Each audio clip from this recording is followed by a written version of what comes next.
Welcome, everybody. My name is David Alvarez, and once again, we have interviewed candidates that wish to represent us in the United States Congress. So please take the time to watch these interviews and to hear their responses to the questions that our membership has come up to ask them. And please cast your vote. Your vote will make a difference. Thank you very much. Bye-bye. All right, well, welcome everybody. We're here with Leanne Dugas, who is a candidate for the United States Congress, District 1. We're going to get right into the questions. Welcome, Leanne. Thank you. All right, first question is about Medicare for All. Do you consider healthcare a human right? If so, do you support a public option, Medicare for All, or another progressive system to guarantee healthcare to every American regardless of income? Well, I think healthcare is the same as life, liberty, and pursuit of happiness. It's a right. It's not a benefit. The way they treat it as a benefit just really kind of puts me off a little bit. It's his right. There's not much else to say about it. It is a right. Mm-hmm. Just like freedom of speech and everything, we have to. Healthcare is, I guess the best way to say it is just as simple as life is, breathing. Mm-hmm. You know, breathing the air. It's that simple. And it should be for all. You know, it shouldn't be for just this one or that one, and this one pays this and this one pays that. It should be for all. Is there a particular kind you prefer, like single payer where there is no insurance company managing your care, or is it a public-private partnership? Is there certain type? Well, I think going with the public-private to where you have a say in what you may need compared to what another person may need. One shoe don't fit all. And so it needs to be tailored. And with a public-private, you can get together with the patients and with doctors, the pharmacists, and insurance, and make it, I guess a committee would be the thing with it. And everybody put into it and make the health care better. Okay. Next question, taxes. What is your opinion of progressive taxation, and how do you view our current usage of sales tax versus income tax, taxation of earned income versus passive income, and the ranges of our current tax brackets? Well, the tax plan, speaking of tax, that they just passed, we need to, first thing we need to do is that we need to roll it back and rewrite it. There are people that, I don't know where people think that middle class is $100,000 or $500,000. Mm-hmm. That's not middle class, you know? And it needs to be more tailored, not 7 or 8 different brackets. You know, we should go very simple, very simple. If you make up to $50,000, you won't pay $50,000 to $250,000, and bring it from 8. It was at 8 brackets. Now they give corporate has all their thing, and we don't get anything. I would make it into 4 brackets, and because what we're paying, the companies, the corporations make it all, and then we get stuck with having to try to make ends meet with it. You know. Mm-hmm. Sales tax, that I think it's a necessity to do funding for the state, so the states can be more independent and don't have to take as much from the federal government. Mm-hmm. You know, I look at it as to where I can't find the words for it. It was right here. Excuse me. I think anybody who makes $500,000 or more,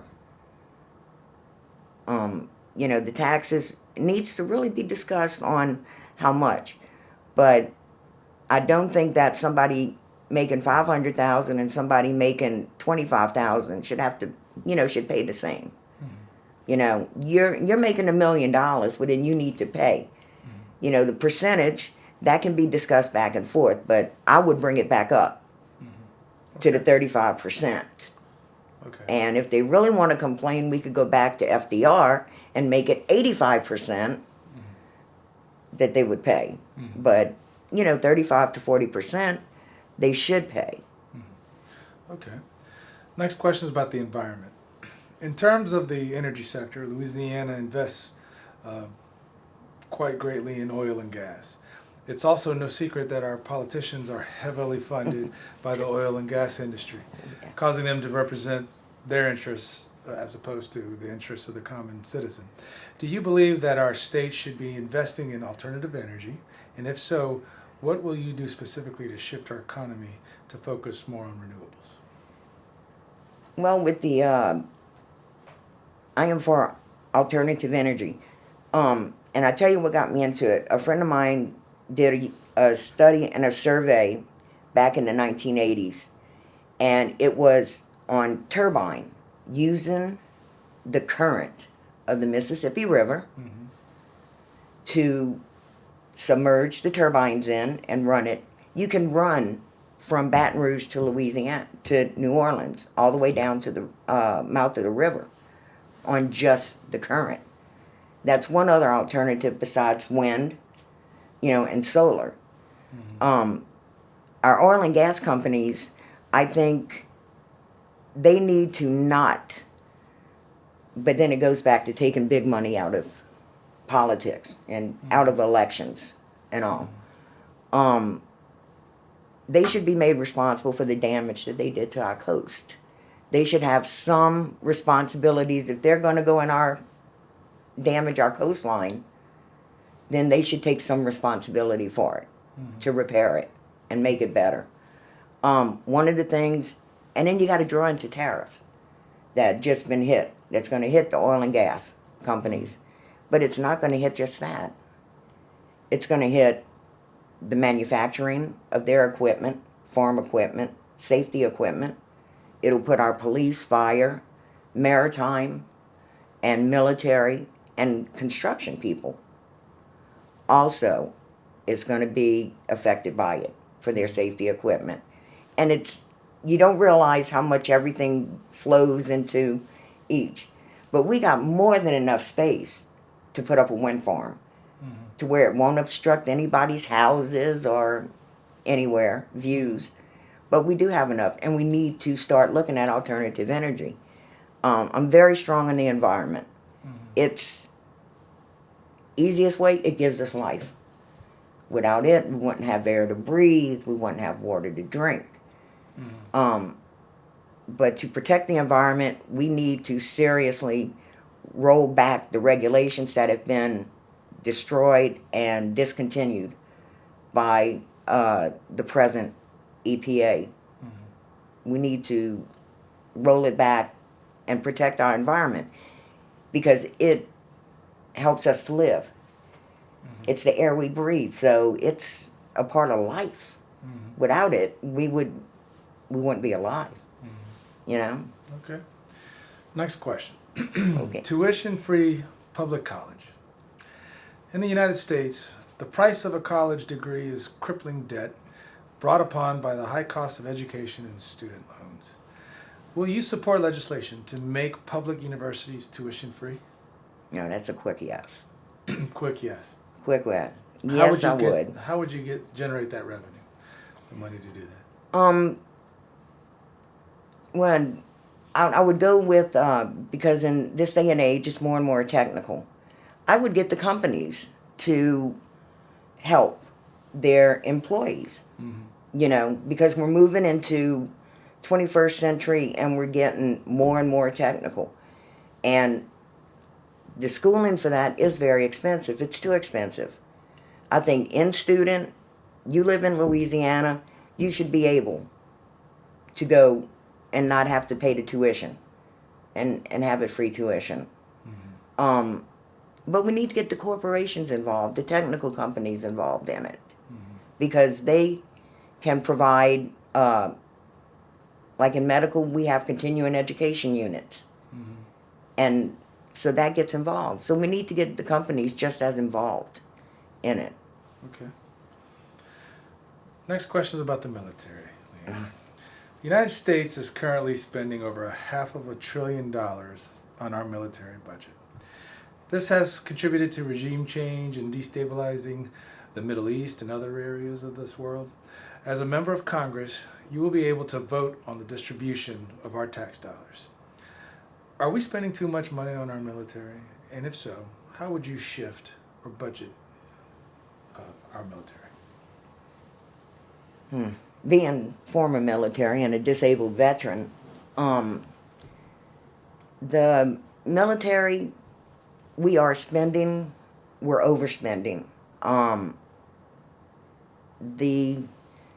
Going into the Middle East and other countries for regime change, I don't believe in regime change. I believe in working through diplomacy, working through UN and go-betweens to help and have peace there. Because it can be done, but it requires all parties to do it. You're not going to go in, I guess the thing is, you catch more flies with honey than with vinegar. So we need to look back, pull back, and all, but still protect our allies. One of the things that's very important is the Iran deal. Not many of people that I have found in my congressional that I have met have actually taken the time to go onto the government House site as well as the Senate and actually read the bills. I think I'm the only one that read the 4,900 pages of the Affordable Care Act. So, but I've read the Iran bill. We need to stay part of that. And I'm glad to see our allies are doing that and not pulling out. But that's what we need. And we got to bring them to the table. Now, as far as the budgeting, you know, the big crisis with the veterans and veteran care. On a personal note, I waited 13 months. I still hadn't gotten into the VA. I've been fighting 17 years for back disability. No veteran should do that. Nobody should do that. So I think we need to divide it not just for our active military, but also for our veterans and retired. And take care of them because some gave their lives and some gave their health, you know, like me and others.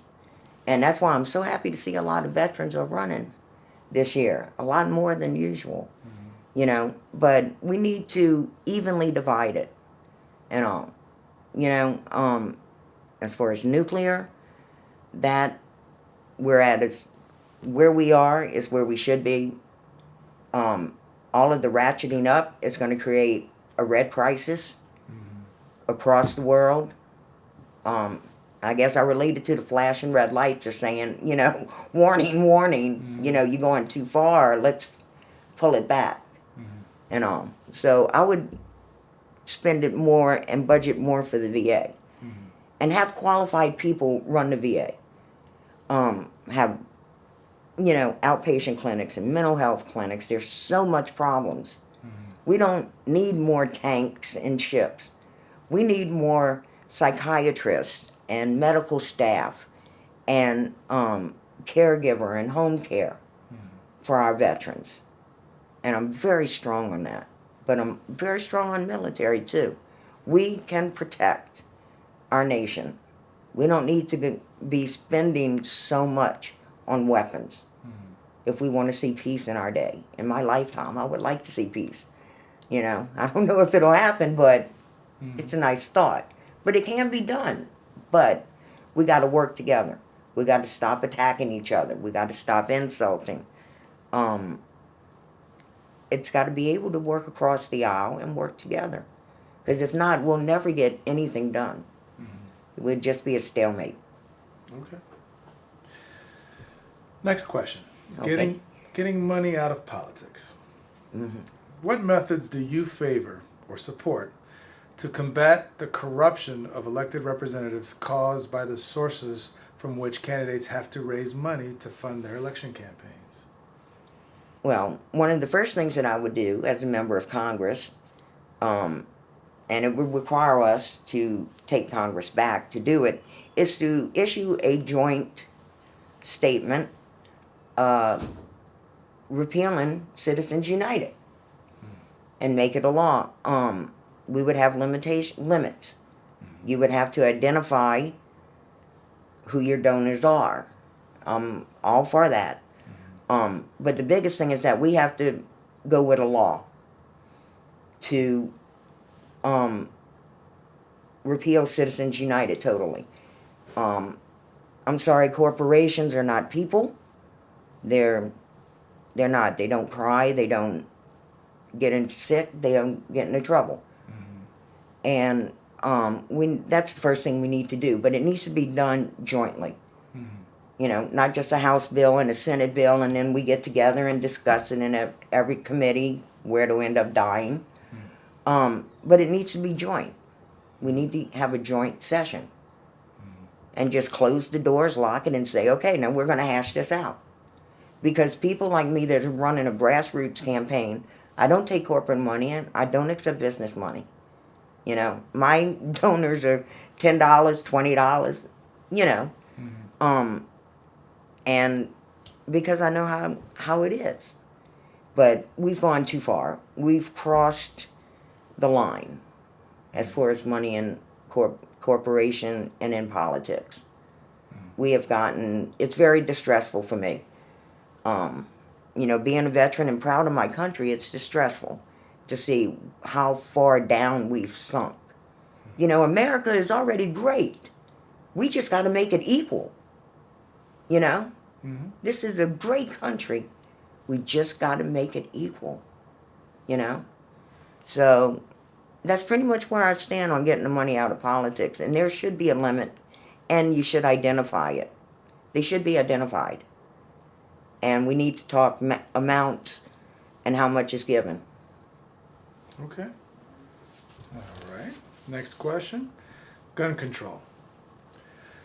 In the state of Louisiana, there are no required background checks to purchase a firearm. There is no minimum age to purchase a shotgun or rifle. And there are no required gun permits necessary to purchase a firearm. Do you believe that we should enact common sense gun regulations? If so, what would those look like? Definitely. We do need to have common sense regulations. One of the things that was passed during the Obama administration, that it wasn't even passed, it was just shelved, was called the National Database and Registry. And what it consists of is that right now, we cannot talk to Mississippi for a background check. So you can just come in from Mississippi and buy it, whatever, because we don't have it. But background checks are a necessity. It's 4-pronged program on the database and registry. It's not to take your guns. I'm a gun owner. I'm a hunter. It's not to take your guns. We're not coming for them. But it needs to be, states need to be connected on a database. And that would be, the cities would promote a committee that would sit down from the law enforcement and the medical, and they would compile their list of violent criminals, domestic abusers, child abusers, and the medical community would handle the mental and emotional illnesses that may be happening. Then it would go on the state level to where it would be just a database, and it would be the mental health side would be adjudicated by a judge and by physicians. So we would take it out of law enforcement and put it into the medical field in their hands. They would create their list.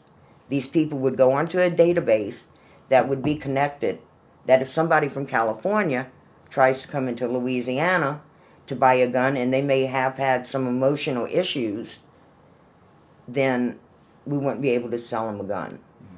As far as a gun, 18 is the age. We needed to have an age limit. I don't think a 14-year-old should be able to go in with his dad and buy a gun. I went hunting with my dad. I'm a hunter. I'm a gun owner.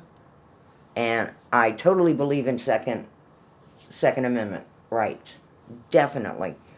But there has to be regulations on it for our safety, for your safety, our kids in school. You know, when we were in school, we didn't have to worry about, oh, somebody gonna bust in and shoot me today? We didn't have to worry about that. So I think it's a combination of working together, coming together as states to where we can communicate, and all of this would be tied into a national database. And it wouldn't list anybody unless you have a violent criminal record, or if you've been adjudicated as mentally ill or have mental health issues. Then they would be on the list, but regular gun owners wouldn't be, you know, unless there was evidence.